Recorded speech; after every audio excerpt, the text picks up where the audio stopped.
Rodgers walked off the field with nothing but questions about what could have been and about what happens now. This is the road to Super Bowl 55. This is NFL Total Access.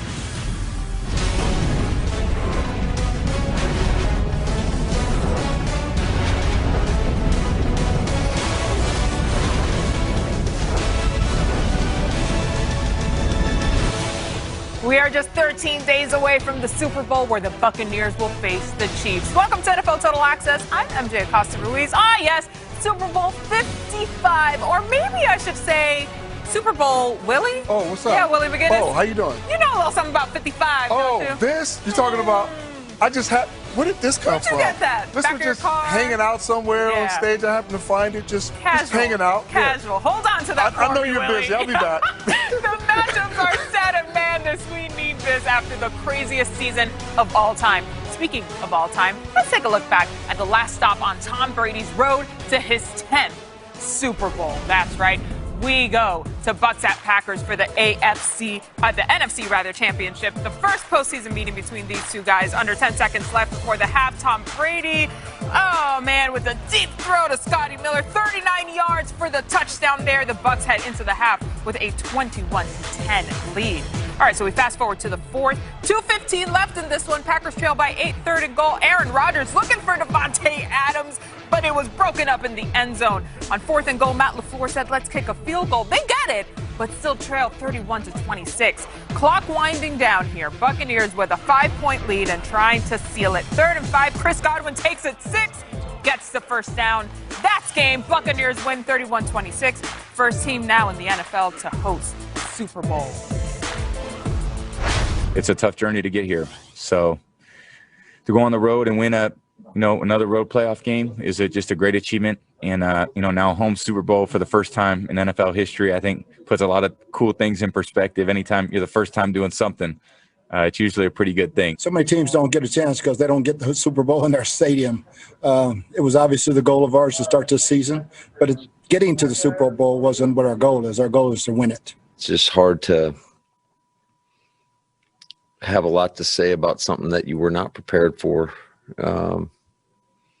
Had a lot of confidence in everything going into this game, and it hurts right now. I hurt for everybody involved. I'm just pretty gutted. It's a long season. You put so much into it to get to this point. And then, the way, we had our chances. All right, Willie, last Wednesday, you had your eye on that NFC Championship game. Look at your headline. The host with the most. Nailed it. Tom Brady is doing just that. And listen, I agreed.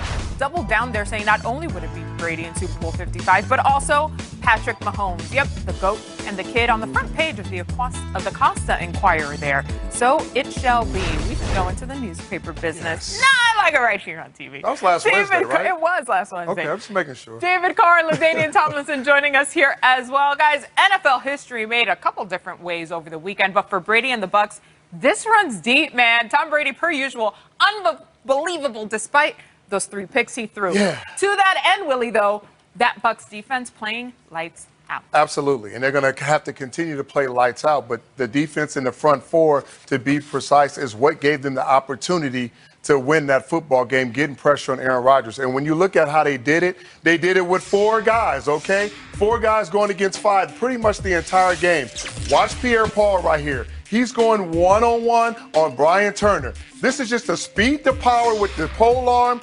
Aaron Rodgers is in his comfortable place in the middle of the pocket.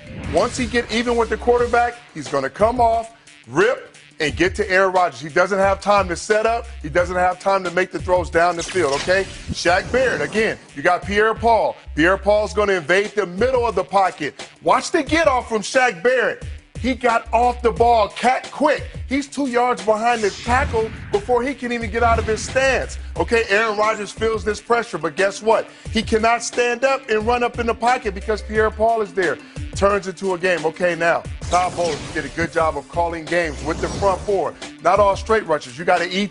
Pierre-Paul first, Vita Bear around the side. Sue's going to get double, and Barrett's going to seal the edge on the backside.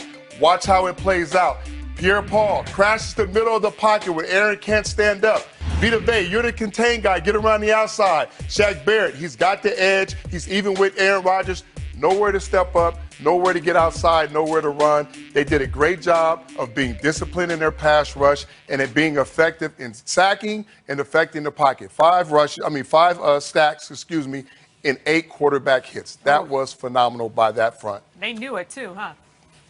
You know what's crazy about that video that you eloquently laid out? That's not the first time that the Packers had seen that type of ability from those pass rushers. So what baffles me about this entire game, and it was hard to get over, the situational football is one thing, and kicking the field goal instead of going for the touchdown. And there's a lot of things right at the end of the half, giving up a big touchdown, to Scotty Miller. That can all be handled internally. But the thing that bothers me, it's the head coach, Matt LaFleur. He knows those guys have mad pressure. He can get after them, and they come out, right? It's a 5-point game in the fourth quarter.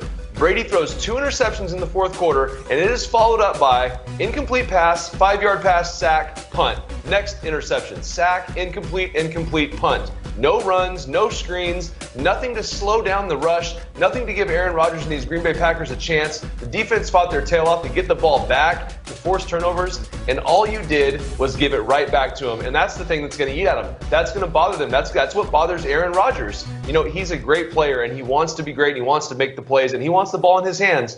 But a head coach has to be smart, and he has to understand that, yes, I have a great quarterback, but I have to have this system. That's why you guys have been so good the last couple of years. It's the system. It's the running the football. It's utilizing those guys to make your team the best, and they failed to do that. Yeah, David, I love everything that you just mentioned. When you look at this game, you think about missed opportunities if you're the Green Bay Packers. And like you said, particularly on offense, this was the #1 offense in football. And as you mentioned, they have done it by being balanced. They were ranked in the top 10 in rushing. They were ranked 12th in rushing attempts. So the balance was critical to the way they want to play offense. Now, I get it. You get down in that game at the end of the half where you really can't run the ball as much coming out the second half. Right. You had to kind of throw your way back into the football game, and I get that. But as David mentioned, there were a time where it was 28-23. You were only down by 5 points. You got 2 turnovers, and you did not try to run the ball at all. Even to the point where you get down at the 8-yard line, guys. You have 4 chances inside the 20, and you didn't try to run the ball at all. And I thought that was just a missed opportunity not to try to run the football there, because that defense of the Tampa Bay Buccaneers is too good for you to just sit back and throw the football. You have to give them multiple things to worry about. And at that point in the game, they didn't have anything to worry about but that passing game. And I think both you guys make a great point. You could have slowed the rush down with screens.